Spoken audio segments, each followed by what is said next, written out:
Morning student, आज हम पढ़ेंगे कक्षा 9वीं विज्ञान। इसमें हम देख रहे थे, कल बहुत सारे रोगों के बारे में पढ़े थे और कल रोगों के फैलने का जो है किस किस चीज़ से फैलता है। संक्रमित रोग स्वस्थ व्यक्ति की तरह स्वस्थ व्यक्ति पर कैसे प्रभाव डालता है और उनके विषाणु जीवाणु जो भी है, बैक्टीरिया है, वो कैसे हम तक पहुंचती है, प्रोटो जो भी हमको पहुंचकर फिर वो उनको नुकसान देती है। तो व्यक्तिगत संपर्क से भी पहुंचती है, वायु के द्वारा भी, परोक्ष संपर्क से पहुंचती है जो छूने ऊने पर, उसके बाद देखने के भोजन के द्वारा भी फैलती है, मच्छर के काटने से, कीड़े के काटने से फैलती है और ये रेबीज से संक्रमित पशु से फैलती है। ठीक है। अब इसके अलावा अब इसमें देखेंगे अंग विशिष्ट तथा ऊतक विशिष्ट अभिव्यक्ति। हमने बात की कि विभिन्न साधनों जैसे जलवायु, भोजन द्वारा रोग उत्पन्न करने वाले सूक्ष्म जीव शरीर के में प्रवेश करते हैं। फिर ये कहाँ जाते हैं? ये शरीर में कहीं भी जा सकते हैं। जैसे हवा से प्रवेश करने वाले सूक्ष्म जीव नाक के माध्यम से फेफड़ों में पहुंच जाते हैं और क्षय रोग उत्पन्न करते हैं। ये जीवाणु जब अस्थि पर संक्रमित करते हैं तो उन्हें भंगुर कर देते हैं और कमजोर बना देते हैं, जैसे अस्थि का क्षय रोग। ठीक है। मुंह से प्रवेश करने वाली सूक्ष्म जीव आहार नाली में जाकर टाइफाइड जैसे रोग उत्पन्न करते हैं। हेपेटाइटिस विषाणु यकृत में पहुंचकर पीलिया रोग उत्पन्न करते हैं। HIV जैसे जो विषाणु है, HIV जो विषाणु है, ठीक है, याद रखना, HIV जो विषाणु है शरीर में प्रवेश कर लसिका ग्रंथियों में फैलता है। मलेरिया उत्पन्न करने वाले सूक्ष्म जीव मच्छर के काटने से शरीर में प्रवेश करते हैं। यकृत में जाते हैं। ये क्या करते हैं? यकृत में जाते हैं। उसके बाद लाल रुधिर कोशिकाओं द्वारा शरीर के अन्य अंगों में को प्रभावित करते हैं।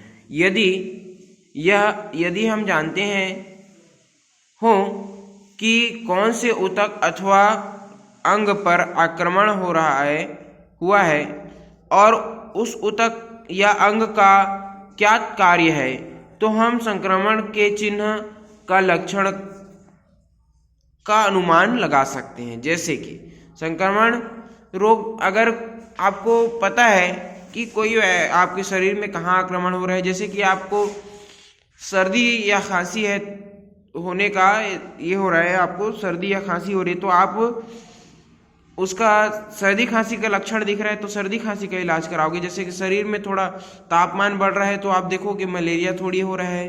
तो ये सब चीज़ से मतलब लक्षण से पता चल जाता है कि कौन सी बीमारी होने वाली है या क्या हो रही है, क्या तकलीफ है। ठीक है। संक्रमण रोग, ये ऊतक विशिष्ट प्रभाव के अतिरिक्त उनके अन्य सामान्य प्रभाव भी होते हैं। अधिकांश सामान्य प्रभाव इस पर निर्भर करते हैं कि संक्रमण से शरीर के प्रतिरक्षा तंत्र क्रियाशील हो जाए। इस प्रकार सक्रिय प्रतिरक्षा तंत्र प्रभावित ऊतक के चारों ओर रोग उत्पन्न करने वाले सूक्ष्म जीवों को मारने के लिए अनेक कोशिकाएं बना देता है। इस प्रक्रम का क्या करते हैं? इस प्रक्रम को शोथ कहते हैं, इन्फ्लेमेशन। ठीक है। तथा इस प्रक्रम के स्थानीय प्रभाव जैसे प्रभावित अंग का फूलना तथा दर्द होना और सामान्य प्रभाव जैसे बुखार, सूजन आदि होते हैं। ठीक है। अब देखना, क्या आप जानते हैं प्रतिरक्षा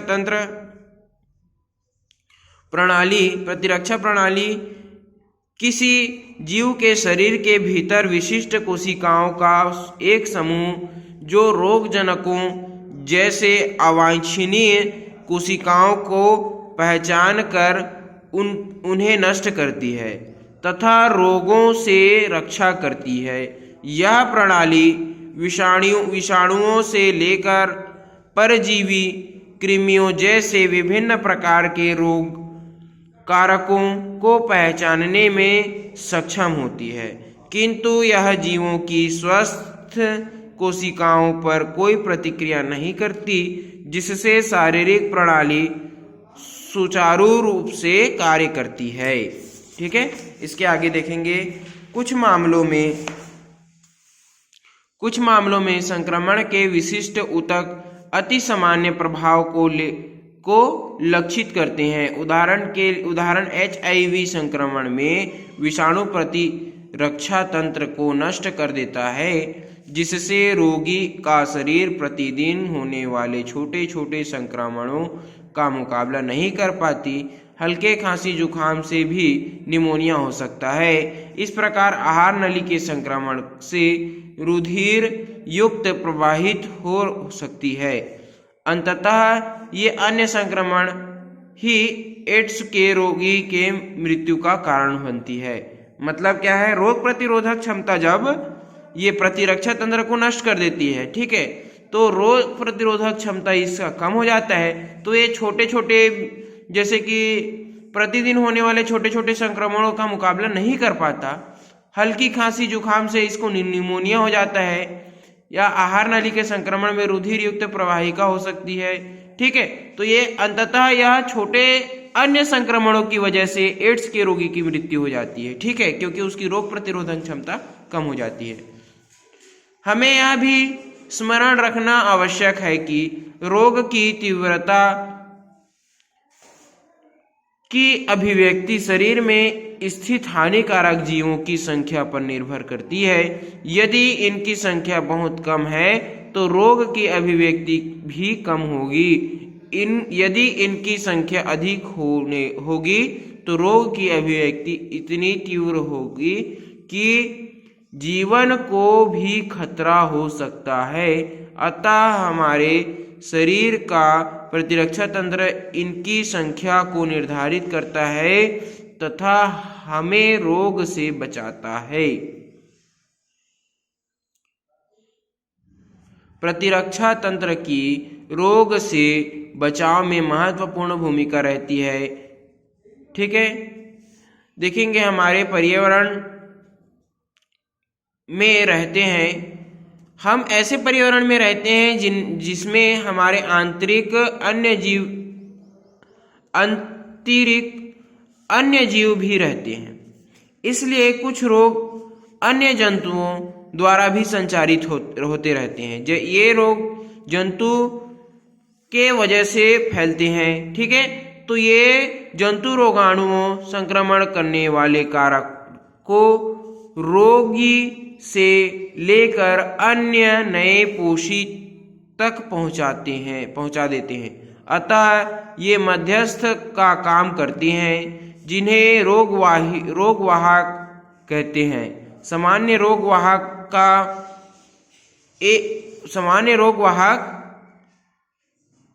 एक मच्छर एक उदाहरण है, ठीक है। सामान्य रोगवाहक का मच्छर एक उदाहरण है। मच्छर की बहुत सी ऐसी प्रजातियां हैं जिन्होंने अत्यधिक पोषक की आवश्यकता होती है, जिससे वे परिपक्व अंडे उत्पन्न कर सके, ठीक है। मच्छर अनेक समतापी प्रणालियों, जिसमें मनुष्य भी शामिल है, ठीक है, पर निर्वाह करता है, ठीक है। इस प्रकार वे एक मनुष्य से दूसरे मनुष्य में रोग का फैलाव कर सकता है, ठीक है। रोकथाम और उपचार, इसमें देखेंगे रोग के प्रभाव को कम करके, रोग के कारक को नष्ट करके, ठीक है। तो इसको पढ़ेंगे। पहला तरीका, लोग जहाँ लक्षण दिखाई देता है उसके आधार पर फिर दवा ली जाती है, ठीक है। जो लक्षण दिखेगा उस रोग का दवा लिया जाएगा तो ठीक हो जाएगा, और जिस कारण से रोग उत्पन्न हो रहा है उसको नष्ट करके, ठीक है। दूसरे तरीके, जीवाणु, विषाणु, कवक आदि को पहचानने इसके लिए जांच की आवश्यकता होती है। इनकी पहचान कर लेना इसके पश्चात क्या करना है, उपयुक्त दवाई का प्रयोग किया जाता है। जैसे रक्त की जांच के पश्चात ज्ञात होता है कि मलेरिया बुखार है, तो मलेरिया की दवा नियमित रूप से तथा निश्चित अवधि तक अर्थात पूरा डोज लेना चाहिए, जिससे मलेरिया का कारक नष्ट हो जाए, ठीक है। कि मतलब अगर आपका बुखार है, मलेरिया हो गया, तो मलेरिया के पहले दूसरे डोज को खाओगे तो बुखार उतर जाएगा, छोड़ देगा, लेकिन आपको उसका पूरा डोज लेना है ताकि उसका कारक जो है हमेशा के मतलब नष्ट हो जाए, ठीक है, पूरी तरह से नष्ट हो जाए। अब रोग से बचाव, स्वस्थ जीवन जीने के लिए आवश्यक है कि ऐसे प्रयास करें जिसमें हम रोग होने की संभावना कम से कम हो सके, हमें रोग होने की संभावना कम से कम हो सके। तो स्वस्थ रहने के लिए स्वच्छ रहना पड़ेगा, इसको पढ़ना आप लोग, ठीक है। फिर इसमें देखेंगे क्या आप जानते हैं प्रतिरक्षा। परंपरा के अनुसार भारतीय तथा चीनी चिकित्सकीय तंत्र में कभी कभी जानबूझकर चेचक से पीड़ित व्यक्ति तथा स्वस्थ व्यक्ति की त्वचा को आपस में रगड़ते थे। उन्हें इससे ऐसी आशा थी कि इसके कारण चेचक की मंद रोगाणु स्वस्थ व्यक्ति के शरीर में रोग के प्रतिरोधक क्षमता उत्पन्न कर देती है। देखना, परंपरा के अनुसार भारतीय तथा चीनी चिकित्सकीय तंत्र में कभी कभी जानबूझकर चेचक से पीड़ित व्यक्ति तथा स्वस्थ व्यक्ति की त्वचा को आपस में रगड़ देते थे।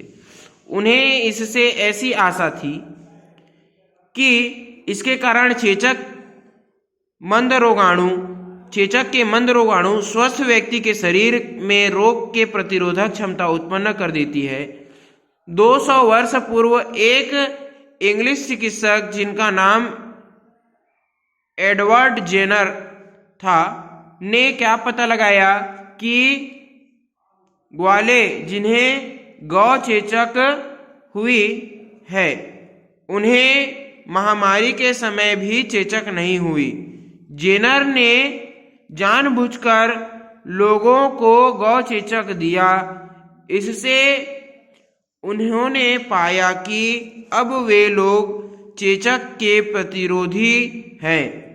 इसका कारण यह है कि चेचक का विषाणु गौ चेचक के विषाणु का निकट संबंधी है। लैटिन में काउ गाय का अर्थ